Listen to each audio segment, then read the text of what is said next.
What's going on, everybody? Welcome back to the Process Podcast. Thank you for tuning in to another episode. Today is Monday, November 10th. Look, if you're tuning in right now and you don't know, I just dropped the I Got music video. Make sure you guys go check it out.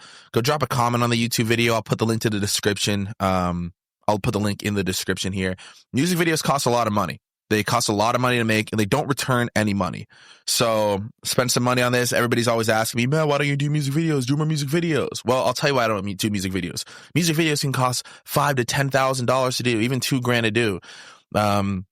If you want to compete with the pros and have a nice professional camera, that alone is a couple grand. So then you hire the director. It's just a lot of money, and music videos don't pay us any money, if I'm being honest with you.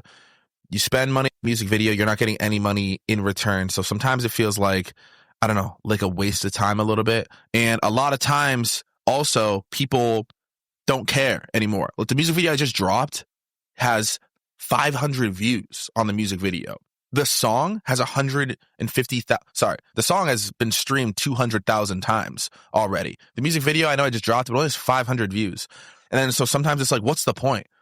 We make our money off of the streams anyway, so what's the point of doing the music video? It's like, it's for the fans. Like, I literally did this music video for the listeners, for the real Matt Corman listeners, so it's for you. So do me a solid and make it worth the time and the investment, and go check it out. Go drop a comment for me, show a friend, and yeah, it'd be cool if we could get to a place where music videos were, like, the medium again, where people consumed them all the time, but we're at a weird place with music where it's kind of saturated, and so I don't know. Sometimes it feels like you don't even need to do music videos. Sometimes it feels like if you just set a camera up and rap in front of it for 10 seconds and spend $0 on the budget, that will go further than a full-scale production music video. So, I don't know. I'm trying to justify it because I want to have fun with it. I like shooting music videos. I think they're fun. I love seeing the songs come to life. This video was super important to me.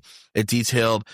Basically, I went through like all the jobs that I worked in the past, driving Uber, like working in a restaurant, like working in a kitchen, and then while I'm trying to be a rapper. So it's special to me. So, and that's what I feel like my listeners want to hear is the authentic version of myself. And so that's what I was trying to do. So yeah, if you can do me a solid, go check it out. I'll put the link to the video on the YouTube channel on the Process Podcast.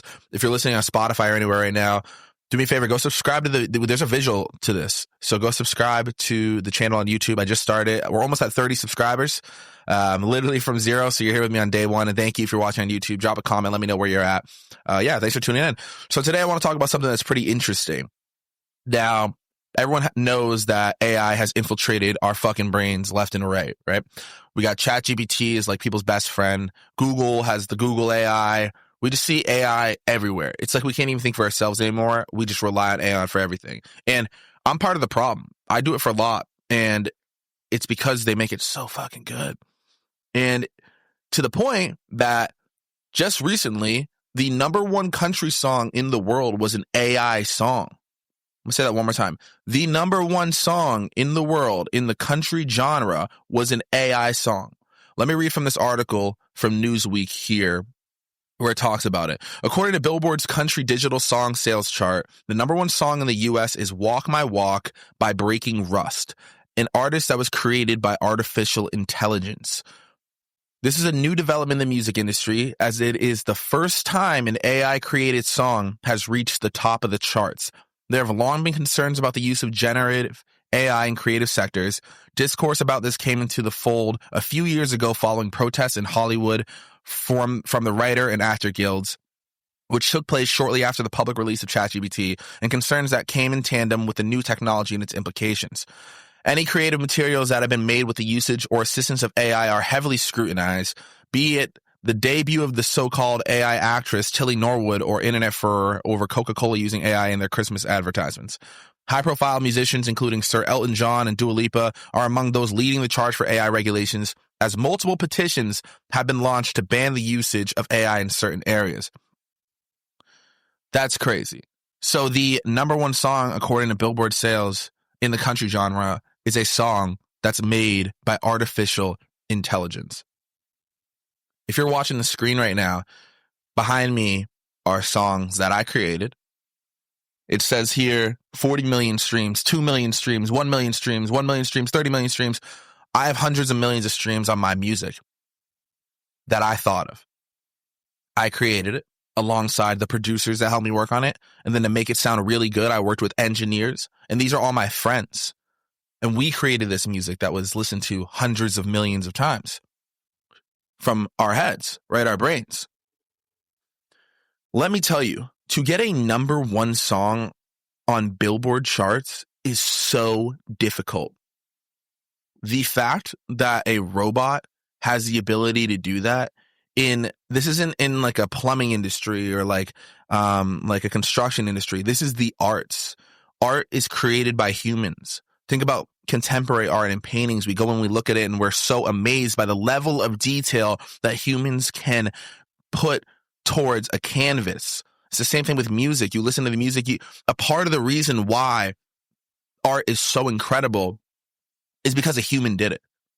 That's the fact. A part of the reason why you look up at the Sistine Chapel and you look up on the ceiling and you are so amazed by what was done there is because it's amazing to think a human could take the time and put that much attention to detail and have that much craftsmanship to perform that detail with a paintbrush. Now, if a robot does it, is it as impressive? I don't think so. And I think that's where the argument comes into place is AI in the creative sector. It's interesting, right? You have AI that can handle your taxes, like do some Excel sheets for you, whatever. But when it starts getting into the realm of creation, like this podcast right here, I'm talking to you right now. This is from me. I'm a human experience. Everything that I'm rapping off the top of my head right now is all from the brain of Matt Corman and the things I've experienced in my 30 years of life that I'm trying to talk with you about, have an open conversation, right? Now, if I was AI, a robot, would it hit the same? I would assume not. It's like when I'm talking to ChatGPT and it's giving me advice on things, sometimes I'm like, well, how the hell would you know? You haven't experienced what I've experienced. But what AI can do really well is it has the ability to take all of the information that humans have put on the internet. It's like a library. It's able to go to the library and be like, oh, well, this is what I know from prior knowledge in the library, right? Here's where it gets weird. When you make a living off of creating art, like I do,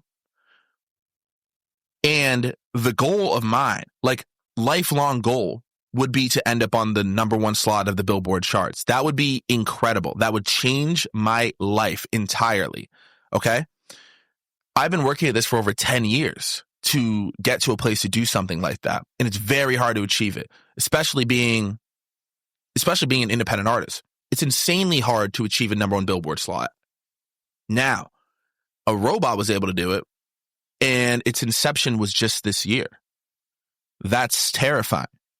That shows that the consumers of the arts do not care as much who created the art.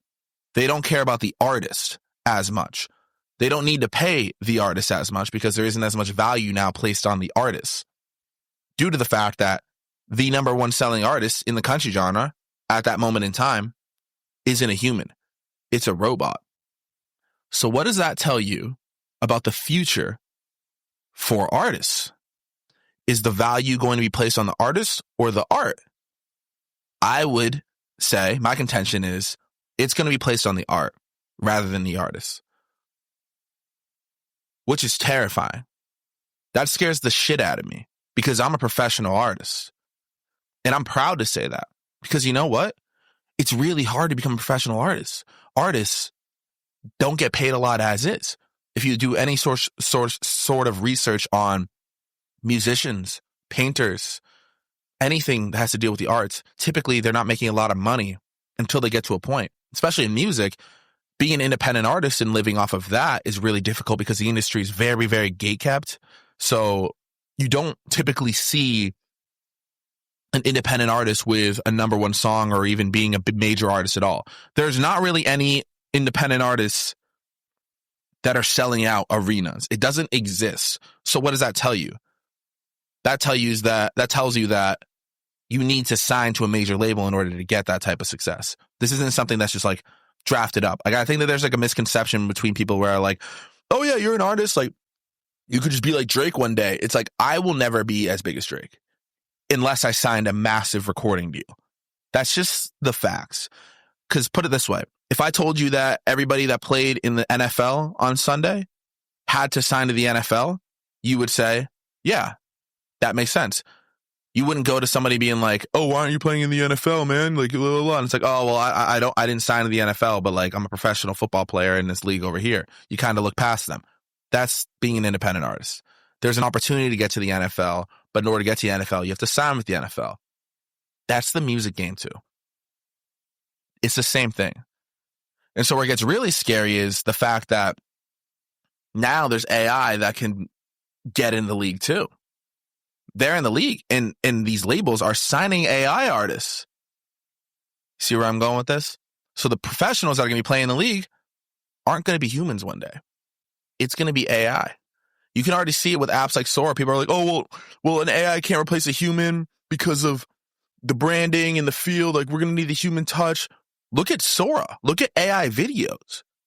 AI videos already make great videos and representations of people and who they are. And AI could make this entire video all over again. You wouldn't need Matt Corman. This is really me right now, but you wouldn't need me in a couple years. I'm sure it will develop so well. People are already having relationships with AI. They're already falling in love with them.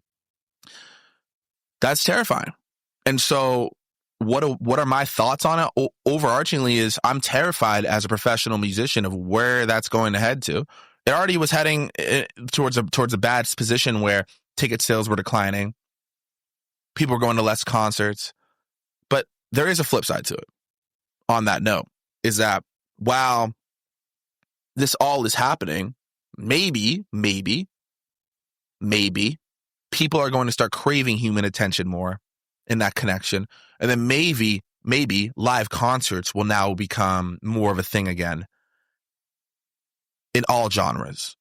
Because if you're just looking, because what is an AI artist is going to have a concert? Like, what about concerts? You know, concerts have been around forever. I think that it will give way to one sector or the other, but it's terrifying that it could be a number one song. And it's not the only AI song that's done really well. You know, there's, let me see, there's another artist. She signed a $3 million record deal. Let's see who it is. AI artist. Let me look it up real quick. Artist signs record deal. I'm pretty sure it's like a fucking $3 million record deal. Let's see. Here we go. Zanya Monet. Zanya Monet is an AI-generated artist whose voice and production are created using AI technology, while a human, Talisha Jones, writes the lyrics. The label signed Monet to a multi-million-dollar recording deal, which was reportedly around $3 million after the project gained commercial success and charted on the Billboard charts. Wow.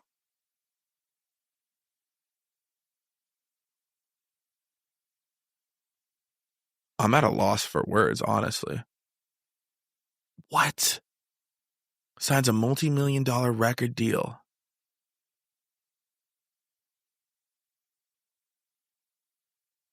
A robot is singing. She's not even singing.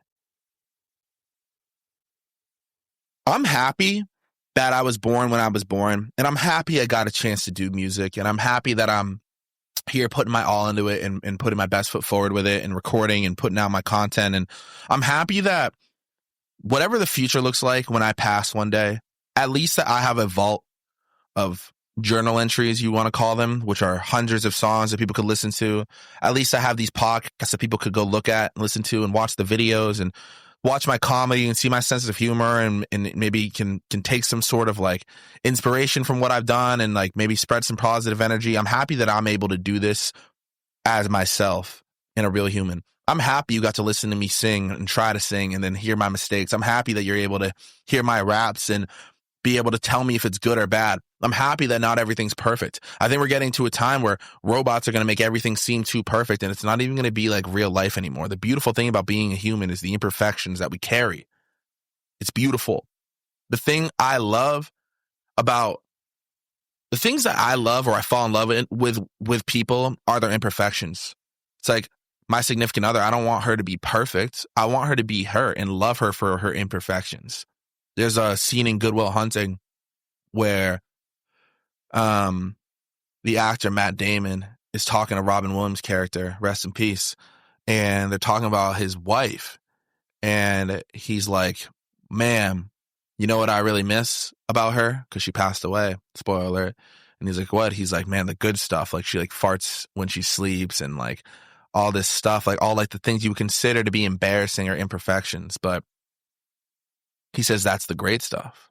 And I think that's interesting because I feel the same way about like things that I appreciate in life. People, I appreciate their imperfections. I appreciate vulnerability, people being able to put themselves out there and be able to take rejection and do their best and try. And I appreciate that in art. Some of my favorite songs come from artists that were struggling and that were being vulnerable and able to talk about things and be themselves and mess up, you know? But I get a little nervous now that if AI has the ability to please the masses on such a level that it becomes the number one song in the world, then that makes me really nervous for artists as humans, because artists aren't going to be able to make perfect songs. AI probably is going to have the ability to do that. At one point, it's just going to get better. So where does that leave for professional musicians, professional artists in general? I don't know. But I'm a little bit nervous for it. We'll see what happens. I mean, me personally, I think that I'm just going to continue on and keep putting out my songs and interacting with my fans and my listeners as much as I can. You know, I have my phone number that I can talk to my listeners and text them back and forth. And have my shows, you know, whether that be 5 people in the crowd, 50 people, 100 people, 500 people, whatever it is, I'm going to show up and perform my heart out and do the best that I can do while I'm here on earth living life, and try to connect with people that enjoy my content and the art that I put out there. And until one day, eventually the robots take over and then they don't need me anymore. And then I just become like a worker bee like everyone else. No, I'm fucking around, but I'm not though, because it might be the case. I don't know. But yeah, just there's just some thoughts that kind of came through my mind. You know what's crazy? My mom actually recommended me to talk about this because, shout out my mom. She was down here for a little bit and in Florida, and she was like, "Isn't that crazy?" And I'm like, "Yeah, that is insane." So I don't know. I think that I'm a little concerned for the future of art in general, and not only just music, but just creative arts in every single way. But we'll see what happens. For those who don't know, I got a tour in Europe. I'm going to announce the dates very soon. It's coming in March. And then I'm also touring the United States of America in May. I just got the dates. And then it's going to be the Midwest and West Coast and down south. And then I'm going to be doing an East Coast tour, hopefully later on in the summer. So a lot of touring in 2026. If you guys have a city that you want me to come pull up to, let me know. Let's try to get these tours knocked out, and I want to meet everybody before the day the robots take over. So definitely shoot me a text. The number is in the description. And if you want me to say the number because you're listening on audio right now, I'll say it too. But shoot me a text because it is me responding. You basically have to fill out this little form real quick due to text laws that allow me to text you back. But look, I just opened my phone and somebody said, "Are you really Matt Corman?" But yes, it's me. Shout out Everett if you're listening to this right now. Yes, it's me. The number is 231-790-2693. So hit me up. And yeah, thanks again for listening. I appreciate you guys tapping into the podcast for a little bit. I know it was a shorter episode. I just wanted to vent really quick and talk about something before I got ahead of jiu-jitsu. So, yeah, I love you guys. Thanks for tuning in to another episode of the Process Podcast. Keep your head up out there. I hope you're doing well. And yeah, drop a comment if you made it this far and like, you know, rate us 5 stars. I'm trying to grow this thing. So, yeah, I'm doing it from ground up, just like how I did the music. Thank you so much for tuning in. Have a great day out there. Peace.